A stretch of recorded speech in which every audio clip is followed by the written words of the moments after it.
কৃষি সম্পদের জাকাত কি করে দিতে হয়, অর্থাৎ ফসলের জাকাতের সিস্টেমটা কি। আমাদের অনেকের এ ব্যাপারে অবহেলা আছে বা জানার ঘাটতি আছে। আমরা অনেকেই জানি না যে ফসলের জাকাত দিতে হয় বা জাকাত দিতে হয়, এটা জানলেও এ ব্যাপারে আমরা খুব একটা সিনসিয়ার না। আজকের এই আলোচনার মধ্যে দিয়ে ফসলের জাকাত কিভাবে আদায় করতে হয় বা কৃষি সম্পদের জাকাত কিভাবে দিতে হয় সে ব্যাপারে আমরা আপনাদেরকে জানাবার চেষ্টা করবো ইনশাআল্লাহ। সম্মানিত শুধু গত সপ্তাহে আমরা সম্পদের জাকাত কি করে দিতে হয়, ব্যবসায়ী পণ্যের জাকাত, অরুদুত তিজারা, আমরা যারা বিজনেস করি তাদের জাকাত কিভাবে দিতে হয়, আমাদের যে ক্যাশ টাকা থাকে, আমাদের যে স্বর্ণালঙ্কার থাকে, এগুলোর জাকাতের সিস্টেম জেনেছি। তো স্বর্ণালঙ্কার বা ক্যাশ টাকা বা অরুদুত তিজারা, ব্যবসায়ী পণ্যের উপর জাকাত বা টাকা পয়সা বা অলঙ্কারের উপর জাকাত প্রদান করা যেমনি ফার্জ, ঠিক অনুরূপভাবে ফসলের জাকাত প্রদান করাটাও কিন্তু ফার্জ, যেটাকে ইসলামের ভাষায় অসুর বা নিসফ অসুর বলে।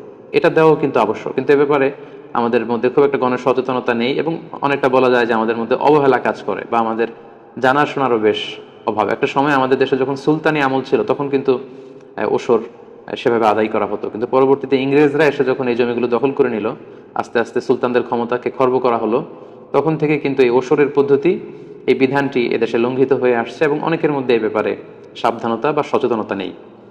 তো আজকে আমরা এই বিষয়টি নিয়ে প্রথমে কথা বলতে চাই, ফসলের জাকাত আমরা কিভাবে দিব। আমাদের অনেকে আছেন অনেক বড় চাষি, অনেক অনেক কিছু তারা চাষ করেন, পেশায় তারা কৃষক, অনেক কিছু উৎপাদন করেন। এগুলোর জাকাত আমাদের দিতে হবে কিনা। আসলে জমিন থেকে আল্লাহ তাআলা যেটাই উৎপন্ন করেন সেটার জাকাতে কিন্তু আমাদেরকে দিতে হবে, কারণ এটাও আল্লাহ তাআলার পক্ষ থেকে একটা বড় ধরনের নেয়ামত। সূরাতুল বাকারার 267 নম্বর আয়াতে আল্লাহ তাআলা ইরশাদ করছেন, ইয়া আইয়ুহাল্লাযীনা আমানু আনফিকু মিন তাইয়্যিবাতি মা কাসাবতুম, অর্থাৎ ওহে বিশ্বাসীরা, তোমরা হালাল থেকে যা উপার্জন করো সেটা থেকে জাকাত দাও।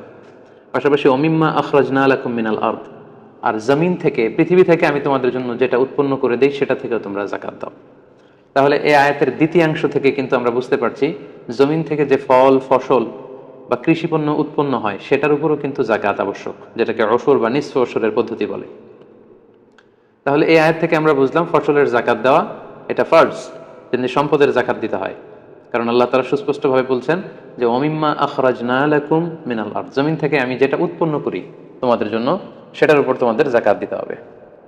এবং সূরাতুল আনআমের 141 নম্বর আয়াতে আল্লাহ তাআলা বলছেন ওয়া আতু হাক্কাহু ইয়াউমা হাসাদি, তোমরা যেদিন ফসল কেটে ফসলগুলো ঘরে তুলো ওই দিন এই ফসলের হক তোমরা আদায় করে দাও, মানে জাকাত দিয়ে দাও। তাহলে সূরা বাকারার এবং সূরাতু আল আনআমের এই দুটি আয়াত থেকে আমরা এই বিষয়টি স্পষ্ট হতে পারলাম যে ফসলেরও কিন্তু জাকাত আছে।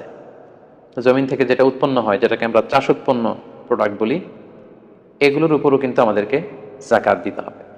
এখন জমিন থেকে আমরা সামান্য কিছু উৎপাদন করলেই কি জাকাত দিতে হবে?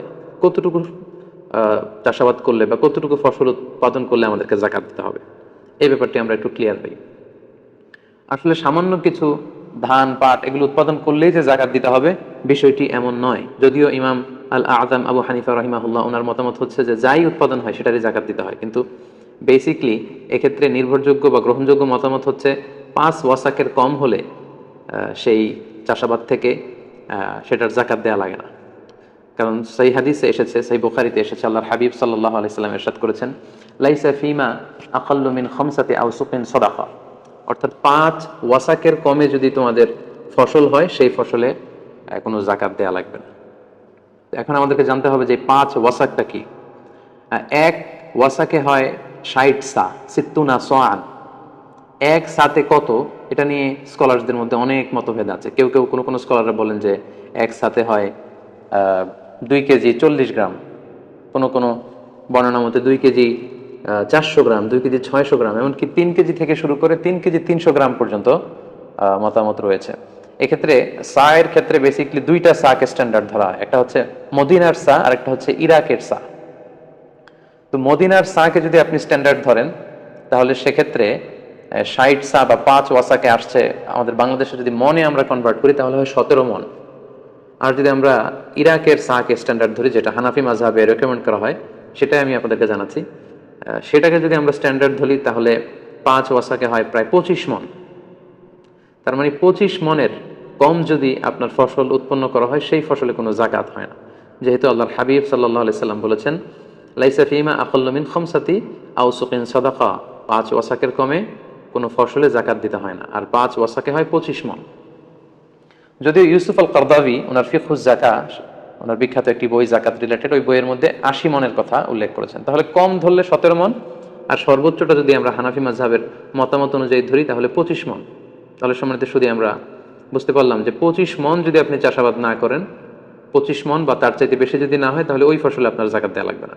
অর্থাৎ আপনার নিজের খাওয়া দাওয়ার জন্য বা পারিবারিকভাবে আপনি চাষ করেছেন, ধান চাষ করলেন 10 মণ কিংবা 15 মণ কিংবা 18 মণ, তো সেই 10 মণ 15 মণে কিন্তু আপনার কোনো জাকাত দেওয়া লাগবে না। যখন আপনার পুরো ফসলের পরিমাণটা 25 মণে যেয়ে পৌঁছবে তখন আপনাকে জাকাত আদায় করতে হবে। আশা করি ফসলের জাকাতের যে নিসাব সেটা আপনারা বুঝতে পেরেছেন। এই ফসলের জাকাতের ক্ষেত্রে আরেকটা শর্ত হচ্ছে এই ফসলগুলো এমন হতে হবে যেগুলোকে গুদামজাত করা যায়, মানে অনেক দিন বাসায় রেখে দেওয়া যায়। অর্থাৎ এগুলো সহজেই পচনশীল নয়। যেমন ধরুন ধান, গম, ভুট্টা, ডাল, যেগুলো এমনি বাসাতে অনেক দিন রেখে দেওয়া যায়। তো যেগুলোকে গুদামজাত করা যায়, যেগুলো পচনশীল নয়, অনেক দিন বাসায় রাখা যায়, এরকম কোনো চাষাবাদ যদি আপনি করেন এবং সেটার পরিমাণ যদি 25 মণ হয় কিংবা তার চেয়ে বেশি হয়, তখন আপনাকে জাকাত দিতে হবে। তার মানে আমরা বুঝলাম যে পচনশীল কোনো খাদ্যদ্রব্যাদির উপর জাকাত হয় না। যেমন শাকসবজি, কলা, পেঁপে, আম, এগুলো দীর্ঘদিন রেখে দেওয়া যায় না, এগুলো খুব দ্রুতই পচে যায়, এগুলোকে গুদামজাত করা যায় না। তো এগুলোর ক্ষেত্রে কি মোটেই জাকাত দেওয়া লাগবে না? না, এগুলোর জাকাত দেওয়া লাগবে। যারা শাকসবজির ব্যবসা করছেন, কলার ব্যবসা, পেঁপের ব্যবসা, আমের ব্যবসা, তাদের অরুদ উত্তিজারা বা ব্যবসায়ী পণ্যের যে জাকাতের সিস্টেম সেটা অনুযায়ী জাকাত দিতে হবে, যেটা আমরা গত লাইভে আপনাদেরকে জানানোর চেষ্টা করেছি।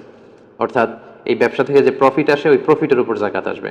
এবং যেদিন আপনি হিসাব করতে বসবেন জাকাতের, ওই দিন এই বিজনেস থেকে প্রফিট এসে সেই প্রফিটের টাকাগুলো আপনার হাতে, আপনার বাসায় কিংবা ব্যাংকে যা যা আছে সেগুলো হিসেব করতে হয়।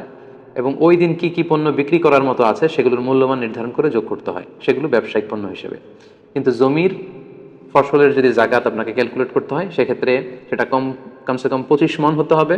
পাশাপাশি সেগুলো গুদামজাত করা যায়, সহজে পচে যায় না, এরকম পণ্য হতে হবে। ফসলের জাকাতের ক্ষেত্রে আরো একটি শর্ত হচ্ছে যে এখানে হাউলানুল হাউল যেটা আমরা বলি সম্পদের জাকাতের ক্ষেত্রে, যে 1 বছর 1 চান্দ্র বছর পূর্ণ হয়, এটা কিন্তু শর্ত নয়। ফসলের জাকাতের ক্ষেত্রে 1 বছর আপনার কাছে থাকলে তারপরে জাকাত দিবেন, ব্যাপারটি এমন নয়। যেমনি স্বর্ণালঙ্কার, টাকা পয়সা বা ব্যবসায়িক পণ্যের ক্ষেত্রে শর্ত হচ্ছে এগুলো 1 বছর আমাদের কাছে থাকতে হবে।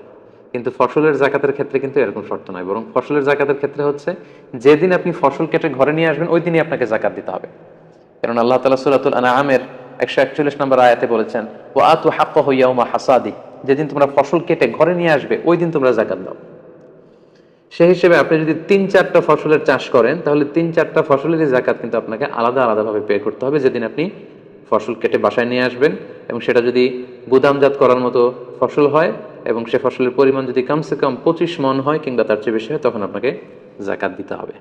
এখন কতটুকু জাকাত আপনি দিবেন? ফসলের জাকাতের ক্ষেত্রে 2টা নিয়ম আমি খুব সহজভাবে আপনাদেরকে বুঝিয়ে দেওয়ার চেষ্টা করছি। ফসলের জাকাতের ক্ষেত্রে নিয়ম হচ্ছে 2টা, একটাকে বলে অশর আর একটা নিসফ অশর। অশর মানে 10%, নিসফ অশর মানে 5%। ফসলের জাকাতের ক্ষেত্রে যে শর্তগুলো বললাম এগুলো সাপেক্ষে যদি ফসলের জাকাত আপনার উপর ওয়াজিব হয়, তখন আপনি 2টা সিস্টেমে জাকাত দিতে হবে, হয় অশর দিবেন নয় নিসফ অশর দিবেন। অশর কি?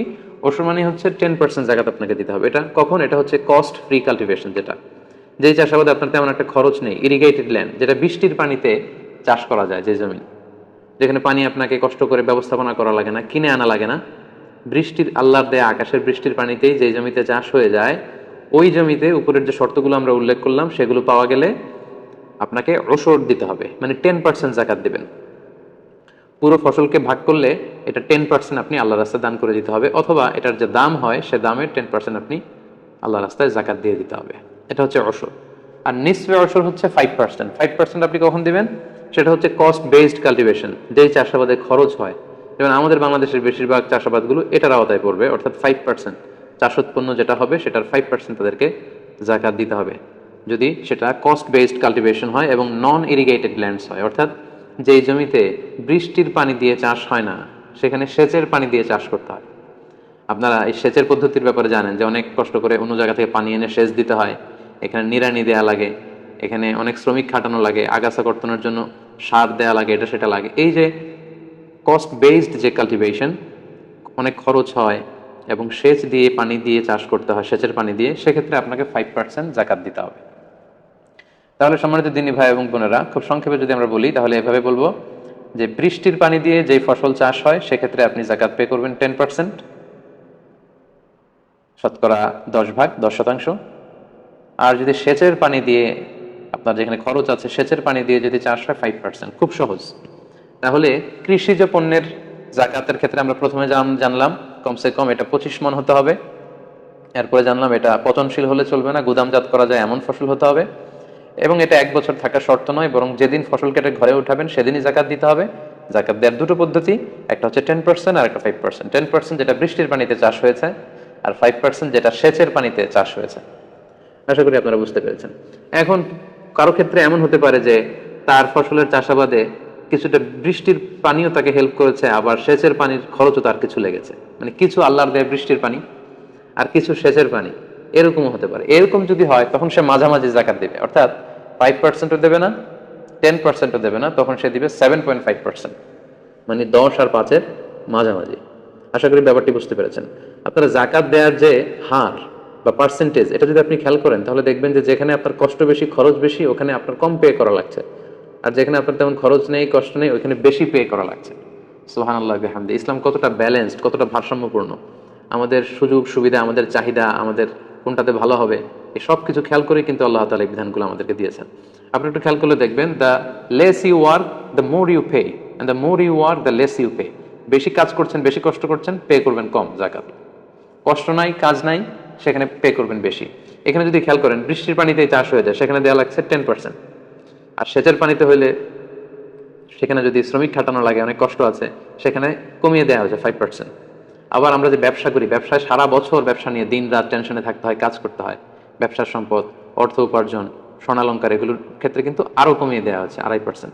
আরেকটা যাকাত আছে যেটা খুব বেশি আলোচিত হয় না, সেটা হচ্ছে রাকায়েজ বলে এটাকে, গুপ্ত ধন, যেটা খুব একটা পাওয়া যায় না, হিডেন ট্রেজার। মাটির নিচে আপনি প্রাচীন আমলের অনেক এনশিয়েন্ট কোনো ট্রেজার পেলেন, গুপ্তধন, তো সেটা আপনি একেবারে ফাও পেয়ে গেলেন, এখানে কোনো কষ্টই আপনার করা লাগেনি, তো সেটার ক্ষেত্রেও কিন্তু যাকাত আছে। আপনি মাটি থেকে এটা পেয়েই পুরোটা ব্যবহার করতে পারবেন না, ইসলামের বিধান মতে এখানে 20% আপনাকে যাকাত দিতে হবে। তাহলে আমরা বুঝলাম যে the less you work the more you pay, the more you work the less you pay. আপনি যেখানে বেশি এফোর্ট দিচ্ছেন, বেশি কষ্ট, ওখানে অল্প যাকাত পে করতে হয়, যেখানে কষ্ট কম সেখানে বেশি যাকাত পে করতে হয়।